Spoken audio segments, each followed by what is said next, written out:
In this lesson, we'll begin to create the basic shape of the handle for our taser gun. So let's jump back in here.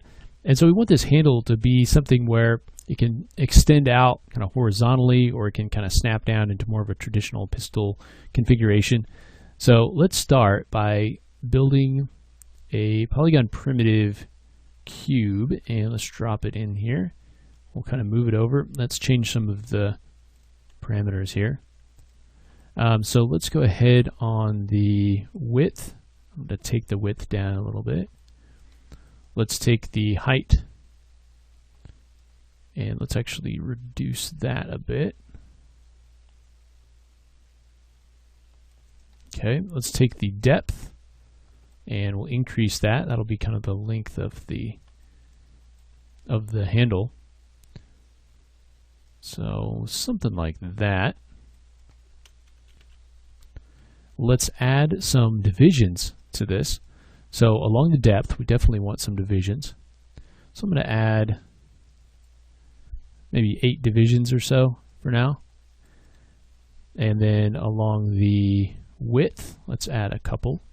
So it's up to 3. And then along the height, I'm going to add just a couple, so up to 3. So I got 3 by 3 by 8. Now I want to create the guard here, but I don't want it to be that thick, so let's use our insert edge loop tool to real quickly just drop in something that's maybe 1/3 of the way from here to here.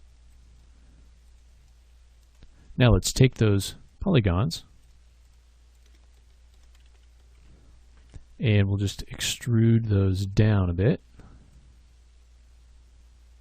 So give it a little bit of kind of room for the fingers to go in. Okay, now we could create a division here and extrude off from the side. That would create a corner here.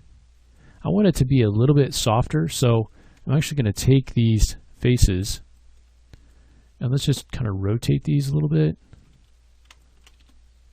Kind of move them a little. Let's do the same thing here. Kind of rotate these into X. Maybe move them in a little bit. Let's add another edge loop, kind of right in the middle. And I'm just going to kind of pull that out a little bit. And I'll do the same thing here. Let's maybe rotate this a little bit more. So then instead of coming in from the side, let's use those same faces. Okay, so I'll shift, drag across those. So instead of creating a division and extruding out from the side, we're continuing on with those same faces, but they're sort of angled toward each other. Let's do a bridge. And I'll just reset those settings. And I've got an extra face there selected, so that's why it gave me the error. You want to make sure that you have the same number of faces selected. So make sure I just have 3 here, 3 there. And that allows us to bridge it across. But you can see now it's a continuous line, so it'll help it to be a little bit more curved when we actually smooth this. So if I hit smooth, it'll be a little bit more curved versus just having that corner there. And we can make it, if we want to make it a little bit thicker, we can kind of grab those polygons and just kind of move them up a little bit. We can also add a little bit more shape to it by coming in here and just kind of pulling these down a little bit. We can take these corners and pull them up a little bit if we want to. So we get something like that. Now we might want it to actually also match the shape of this. And so to do that, I'm just going to grab these points and just kind of move those, you know, kind of the same distance away from our round piece here. Give a little bit of a gap there.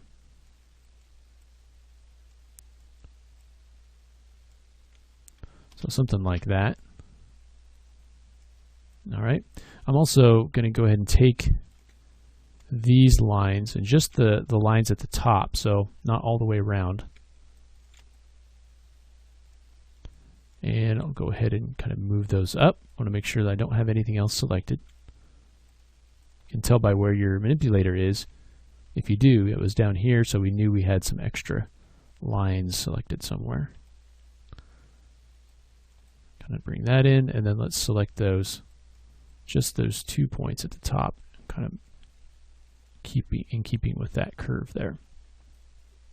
All right, now we need a little bit to kind of stick into the slot there.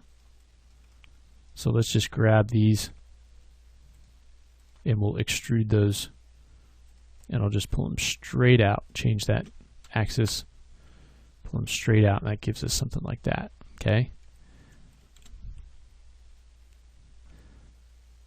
All right, we can kind of tighten things up by just adding edge loops. So we want to tighten up this connection piece. If we want to tighten up the guard underneath, we can kind of begin to pull this line out.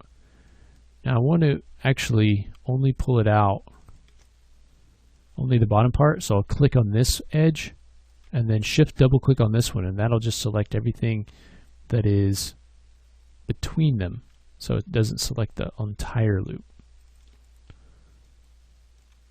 I'll kind of pull that over a little bit. It starts to give you something like that. We can kind of move it back in so it's where we want it to be. We kind of move it up a little bit. I think I do want to have an edge loop right in here though, to kind of tighten things up. All right, so we're starting to get something that looks like the handle and I want to get. Now, we do want to create sort of a grip in here, some grip detail in here and here, and then we also want to have a trigger for this. So let's go ahead and continue on with our handle in the next lesson.